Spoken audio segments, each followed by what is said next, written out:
JoJo's Bizarre Adventure Part 4 Diamonds Unbreakable is one of the most loved parts in the series. I was getting bored of the Villain of the Week formula in Part 3, and I complained about it to my friends, but they all kept saying, oh, it gets even better, just wait until Part 4. So I went in with really high expectations because I was seeing a lot of glaze on TikTok, only to be met with one of the most overrated slop in all of anime. Before you get mad, I do think Part 4 has some good qualities. Josuke and Kira are easily some of the best protagonists and antagonists in anime, and honestly they carry a huge part of the story. I also like Shigechi way more than most people do, but outside of that, I think Part 4 had some major problems that stopped me from understanding why so many people call it their favourite JoJo part. One of my main issues with this part is the extremely low stakes, and a big reason for that is Josuke's stand Crazy Diamond. This stupid stand can instantly heal pretty much any wound as long as the person isn't already dead. I understand why Araki gave him this ability because Josuke's whole character is about protecting Mario and the people in it, but it makes it feel like the side class can never really suffer lasting consequences. The only characters that die are Shigechi and that random girl that can change your face. Shigechi's death was actually pretty sad, and that was actually a good death. A good example of the low stakes is when Koichi and Jotaro first encounter Kira.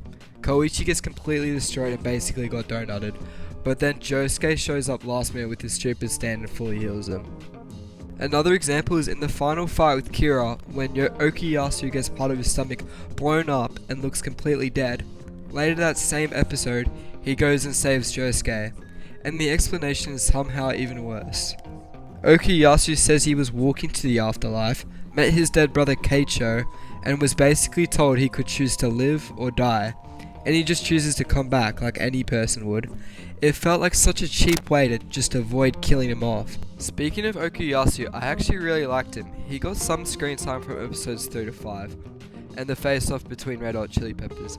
But after that, he wasn't the center of attention until episode 35, when he fights Kira. Most of the screen time he should have got went to Koichi, and it felt like Koichi was trying too hard to be the next Polnareff. He was always going on side plots, but instead of them being engaging, they were some of the weakest episodes in all of Part 4, and the ratings show that.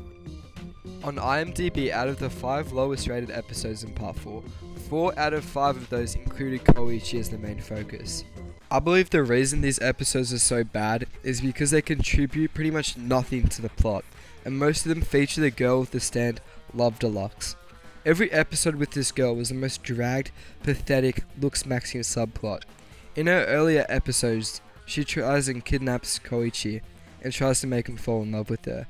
After he rejects her and escapes, she changes her face and gets rejected again.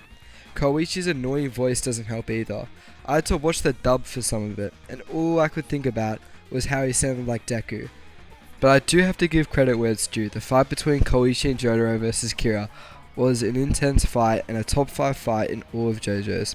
Koichi was well written during the fight, and if Araki had wrote Koichi this well all the time, I wouldn't dislike him as much. But even that fight can't save Koichi. I also get that Koichi had a lot of character development, and I do think his stand was somewhat interesting, but he was just so boring and annoying to watch. The same goes for Rohan too, although he was slightly less annoying. What I'm trying to say is that characters like Okuyasu, Joseph, Tonio, and even that invisible baby should have gotten way more focus instead of Koichi and Rohan taking up so much of that screen time. A lot of the criticism Part 4 gets is that the first half is boring because of the slice of life episodes. But honestly, I actually enjoyed most of the slice of life episodes that didn't focus on Koichi or Rohan. I liked the vibe of Mario, and it was a good break from the constant fighting of Part 3. My issue with the slice of life is that a lot of them contributed almost nothing to the main plot, but some of them were entertaining, and Kira doesn't even get introduced until halfway through the part. But whenever Kira is on screen, the show is at its absolute peak. The fight with Koichi and Jotaro against Kira is one of the best fights in all of JoJo, but after that fight there's like an 8 episode gap before they really encounter Kira again, and those in between episodes are my least favourite episodes in all of JoJo's, and they are the definition of filler and boring.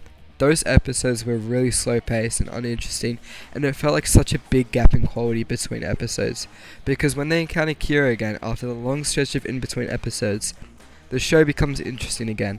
Kira awakened his stand and gained the ability Buzz to Dust. The following episodes were just a little worse than the initial encounter, but I don't have too much to hate on because those episodes were pretty good.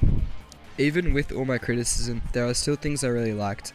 I liked Josuke, even if he literally did nothing the whole part. Jotaro was amazing in this part. I liked him as a supporting role, even if Star Platinum also lowers the stakes sometimes. Okuyasu was a good Jobro. I loved the vibe and colours of Mario. The openings were also some of the best in all of JoJo's, especially that first one. So overall, I don't think part 4 is the worst JoJo part at all, but I do think it's the most overrated. It has some amazing highs, especially with Kira and Josuke, but the low stakes, wasted screen time, and weird pacing stop it from being anywhere near the masterpiece people say it is. Anyways, guys, like and subscribe and let me turn around in the comments.